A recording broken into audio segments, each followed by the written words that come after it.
संपर्क साधावा.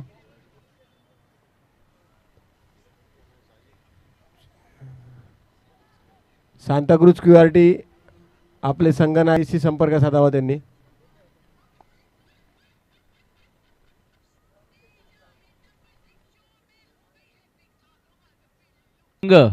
Base versus बेसची लढत. एका टीम मध्ये अगदी आपण पाहिलं प्रकाश राठोड, दुसरा टीम दोन्ही कर्णधार टॉस साठी रेडी आहेत.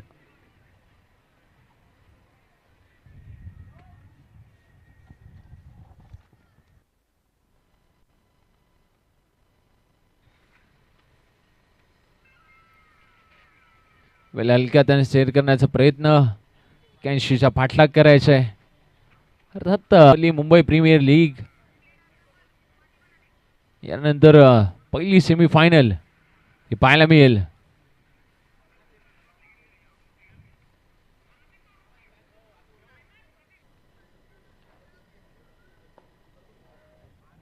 या बेला जबरदस्त स्ट्रोक, इथून मात्र षटकार येतोय 6वा. ऍक्शन रिप्ले मध्ये जबरदस्त स्ट्रोक.